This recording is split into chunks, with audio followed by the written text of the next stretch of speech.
Dans le studio de Radio Galère, un ami du Sporting Club, Franck Pourcel. Bonjour Franck Pourcel. Bonjour. Et un disque qui passe en ce moment, que les auditeurs de Radio Galère commencent à connaître, puisque durant le 35e Festival international du film, nous avons décidé de jouer sur le disque de Franck Pourcel, que l'on aime bien, et le disque et le personnage. Franck Pourcel, vous venez en visite à Cannes à l'occasion du 35e Festival du film, je suppose?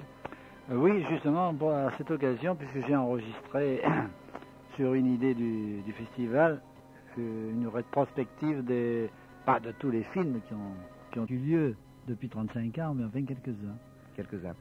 Franck Pourcel, le disque, c'est-à-dire ce que vous représentez en ce qui concerne les grands orchestres, vous m'aviez expliqué la dernière fois que nous nous étions rencontrés que c'était plutôt quelque chose d'international. Bien oui, la musique est une langue internationale, heureusement pour moi d'ailleurs, parce que lorsque j'enregistre un disque comme on entend en ce moment, il est évident que je n'ai pas besoin de jouer en espagnol ou bien en chinois ou en japonais ou en n'importe quelle langue, tout le monde le comprend. Il faut qu'il aime évidemment, mais je n'ai pas la difficulté comment les chanteurs français sont obligés de chanter en plusieurs langues, chose qu'ils ne font pas parfaitement bien souvent, ce qui les handicape. Exact, et puis je crois qu'on avait parlé un petit peu de Franck Pourcel en France et Franck Pourcel à l'étranger. Alors on va expliquer un petit peu aux auditeurs pourquoi on entend un petit peu moins Franck Pourcel en France. C'est dommage, pas chez nous en tout cas. C'est une espèce... Merci beaucoup. C'est une espèce de mode, comme ça. Vous savez, de toute façon, moi je crache pas dans la soupe parce que si je suis un peu connu, c'est grâce à la radio. Alors bon, je ne veux pas dire du mal dans la radio là, mais c'est une espèce de mode comme ça qui se passe. Oui, c'est vrai. On joue un peu moins de musique. On appelle la musique toujours quand il y a quelqu'un qui chante. Alors je pense que c'est une erreur puisque quand je vais dans d'autres pays et j'y vais et puis j'enregistre même aussi. Dernièrement j'étais à Londres, à l'hôtel, je déjeunais un matin, j'entendais Franck Pourcel. Alors je me pensais, tiens, s'il veut venir à Londres pour m'entendre, c'est quand même violent. Mais oui, évidemment, on joue un peu moins de musique. Mais enfin, je sais pas pourquoi. Mais peut-être ça reviendra. Oui, je pense de toute manière, j'en suis même persuadé que les radios privées... En tout cas, je suis très content que les radios privées, comme vous dites, existent. Je dis pas libre, attention, je dis privé. Nous non plus, on dit plus libre. Alors, bon, qui existe parce que, oui, c'est vrai, les radios privées ont donné à la musique, sont en train de donner à la musique un essor que la musique elle-même, qu'elle soit de variété, vous savez, la musique, il n'y en a qu'une, n'avait pour ainsi dire plus sur les antennes son droit à la musique pure, je parle. C'est exact. Nous, on a une mode chez nous, c'est que entre midi et 2h, midi et 14h ou le soir, on passe de la musique pour que les gens justement d'abord puissent goûter la musique et puis surtout pendant que l'on mange, c'est très désagréable d'avoir du disco, des choses comme ça.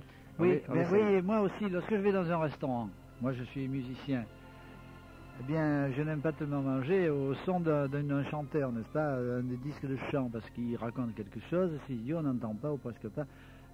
Évidemment, des fois le restaurateur me reconnaît là, pour me faire plaisir, il fait passer du Pourcel. Alors là aussi, je suis pas très content parce que je connais mon disque par cœur. Mais le chant, c'est vrai, c'est ennuyeux dans un endroit public parce qu'on voudrait bien entendre les paroles, mais on les entend pas. Mais la musique, évidemment, ça passe toujours. C'est vrai. Franck Pourcel, vous m'aviez dit il y a quelques instants que vous étiez en train de préparer, ou ça a été fait, un disque classique.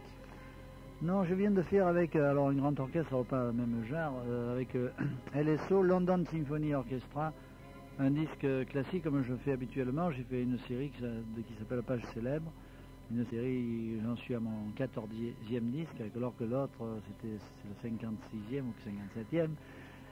Avec le London Symphony Orchestra, oui, j'ai enregistré. J'enregistre pas la symphonie, j'ai enregistré des morceaux classiques courts et connus du public.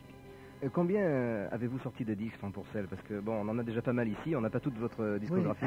Oui, évidemment, ça c'était une question qu'on m'a posée au moins 100 fois. Oui. Mais... Vous pouvez pas la louper, je m'excuse. Mais oui, c'est ça, oui. Ben alors, je sais pas exactement. Alors là, finalement, je vais finir par... Mais une centaine, enfin, même dépasser 100, je pense que je l'ai fait. Ah d'accord. Et en dehors de la France, bon, on est en France, on va pas trop en parler parce que, bon, on a notre opinion là-dessus. Quel est le pays qui accueille le mieux Franck Pourcel? Eh bien, je ne pourrais pas vous dire, n'est-ce pas? C'est bien accueilli en France, je vous dirais. On joue moins à la radio de la musique pure, instrumentale, ce qu'on veut dire. Mais enfin, le public n'a pas démérité de toute façon.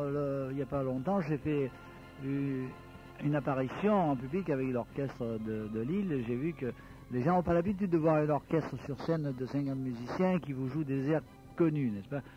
cet orchestre a fait un succès terrible. Je dis cet orchestre, moi, que je dirigeais, je ne veux pas être un faux modeste, n'est-ce pas, mais je disais que ça fait du succès. Attendez, vous me disiez, j'ai perdu le fil, là.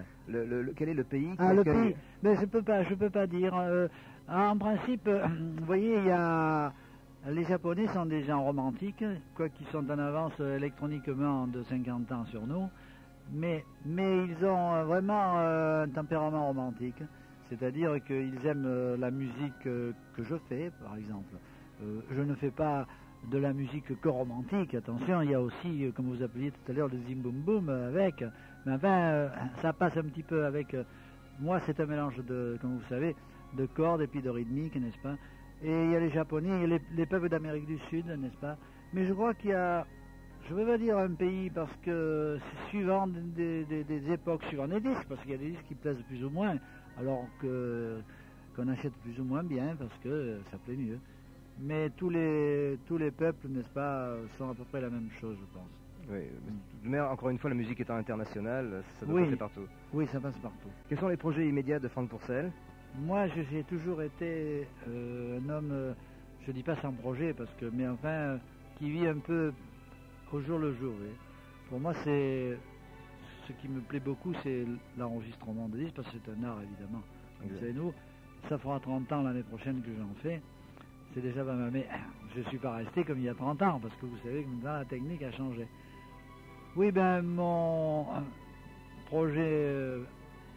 pour plus tard, c'est de préparer un nouveau disque classique, justement. Un disque classique, qu'on retrouvera bien entendu sur Radio Galère, puisqu'on a la faveur de Eh vos bien, envois. Oui, c'est-à-dire que je peux dire que vous avez été le premier à jouer le disque qui a été consacré au 35e Festival international de Cannes. Et on vous en remercie d'ailleurs, parce qu'on aime bien les nouveautés, et on s'insinue un petit peu dans les studios, dans les maisons de disques, pour essayer d'avoir quelque chose de plus que les autres, et grâce à vous, effectivement... Ah ben ça, c'est on l'a eu. Le premier arrivé a toujours raison. Exactement. Franck Pourcel, je vous souhaite un bon 35e Festival international du film. Ah bien, moi, je ne suis pas participant, vous savez, c'est pas un monde à moi, tellement le cinéma. C'est plutôt le Midem. J'aime le cinéma, mais enfin, je ne suis pas un commerçant du cinéma, c'est-à-dire... C'est exact. Au travers de votre musique, on retrouve quand même le cinéma. Ah ben là, évidemment, ce ne sont que des airs qui ont paru dans les palmes d'or du Festival du cinéma. Un 30 cm d'ailleurs qu'on recommande à nos auditeurs, parce que vous l'écoutez souvent sur Radio Galère, puisque pendant toute cette semaine, on va jouer avec indirectement ou très directement avec Franck Pourcel. Je vous explique un petit peu Franck Pourcel, en même temps ça va remettre en mémoire les règles du jeu. Nous allons passer donc des extraits de votre 30 cm, qui sont bien entendu des extraits de musique de film, et les auditeurs de Radio Galère devront reconnaître le film, c'est une chose assez facile, et arrêter les voitures Radio Galère, et nous dire à telle heure il est passé tel extrait de tel film, en échange de quoi on leur donnera un petit sac, avec un disque, des t-shirts, enfin on a plein de petites bricoles comme ça, sympathiques à donner aux gens qui participeront à ce jeu. Mais c'est très bien, mais quand même je mets en garde parce qu'il y a 2 ou 3 airs là qui sont pas très difficiles à trouver, pas très facile à trouver. Il faut que quand même ce soit un petit peu compliqué. Mais le film a eu la Palme d'Or. De toute façon. Donc je pense que les auditeurs et les musiciens et les amateurs de films arriveront certainement à retrouver tous les titres. Ah, les musiciens, facile. Facile. Franck Pourcel, merci d'être venu nous voir. Et puis bonne chance et longue vie à Franck Pourcel, je crois qu'il n'y a aucun souci à se faire là-dessus. Oh, bah, merci beaucoup pour moi.